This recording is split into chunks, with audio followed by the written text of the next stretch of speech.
Hello students, today we will discuss about understanding data definition language in Oracle databases. So very first we have to know why we have chosen this topic, because this particular topic is very important in concern of creating the database schema, and data definition language is a language that is used for defining the database schema. So in general, as we know, the structured query language, that is a language used for database programming, and that is subcategorized as a data definition language, data query language, data manipulation language, and data control language. So here we are focusing on DDL, that is known as data definition language, and data definition language deals with the structure of the database tables. So this is the brief of the data reference language, where how many commands are we will use in this particular defining this database structure. So very first, that is create.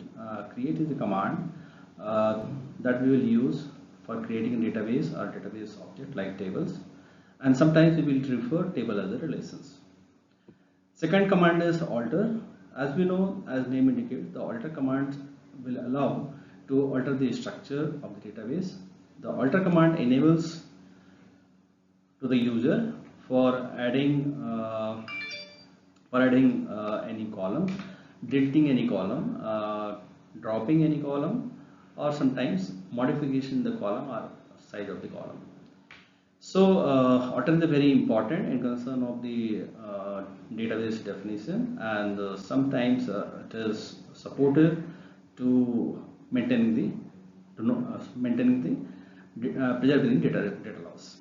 So third is the drop. The drop command allows us to delete the database object. It removes the entire structure of the database or the object as specified by the user. That means when we are using the drop command, drop is used to drop the whole structure. Means that just suppose we have a defined any structure, and the structure having some record inside that, and if we are using the drop command, drop has a capacity to delete whole structure with the record permanently from databases. The fourth command is truncate. The truncate command allows us to remove all the records or rows from a table. At name indicates, truncate means that it is deleting the records only permanently from the databases. It is different from the drop, as drop is deleting also structure also, but in the case of truncate, truncate is deleting only records, and this is permanently changed. And last is the rename. The rename command allow you to rename an object or existing database object.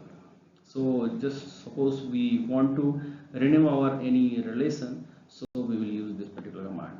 So one by one we will take a command. So very simple. Here we are going to use create command. So how to use create commands? So very simple syntax is create space table keyword space table name in bracket column name 1, date space data type bracket with size separated by comma, and next column name, then space data type and size, then bracket is close and semicolon. This is a simple syntax as I have written here. We will take one example how to create a table named as employee. So this particular syntax we will change it. Create space table space employee, and in bracket employee number space number, the size is 5, separated by a comma, then employee name space variable corrected to data type bracket in 30, and bracket is closed, terminated by semicolon. So in this case what will happen, when we create table consists of two columns. The first column name is employee number, and second column name is employee name. So when we have defined this particular structure, employee number having data type is number, and that size is 5, and employee name having data type is variable character, it stores 30 characters. So you can see on the right side there is a table, and this particular table having two columns and two rows because we have inserted two records in this. The first is 1001, that is Vishnu, and the second one is the 1002, that is Ram. So you can see how to create a table. So this is a very simple syntax and this is a very simple example. Now we are moving forwards. I hope you can create this particular any particular table using this particular syntax. So next one is the how to use alter command. This is another command that is fall under the data reference language. So the simple syntax when we will use alter is providing some different options for using the alter command. Alter is used for adding any new column in the relation. Alter is used for modifying the relation, means that we have to modify any column name or we have to modify any data type and data type size. Sometimes we require sometimes to rename the column name.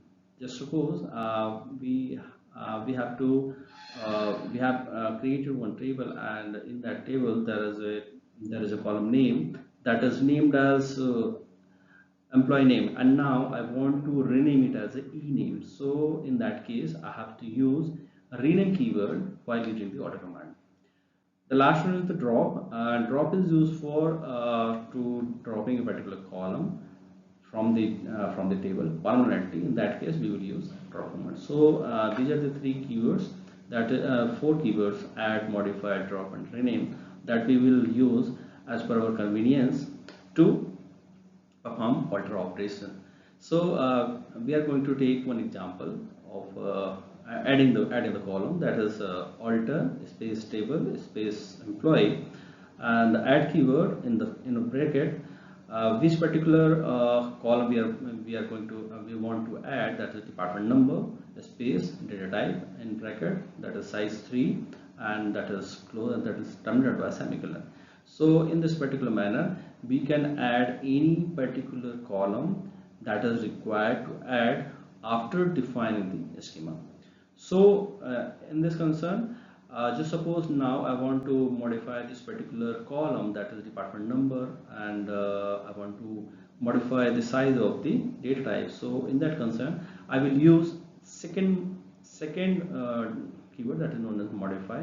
So in that concern, when we are going to use modify, in that concern column name will remain unchanged, and in the case of data type is also unchanged, but in the case of size we will just put the new size, that is 5, and the bracket is closed and terminated by semicolon, and after the execution we will get the desired changes that we have changed. So this is the simple use of modify. And when we want to rename any particular column, this particular syntax that can be modified, like alter space table space employee, then rename, in bracket or without bracket, the name of the column space to space the new column name. This will simply rename the old column name to the new column name. So I hope you have understand the uses of alter, how to use alter. Even alter is also used for adding. Alter is also used for sometimes adding the constraints. So like when we want to define any primary key or foreign key, in that case we also have to use this particular command. So I hope you understood. Thank you so much.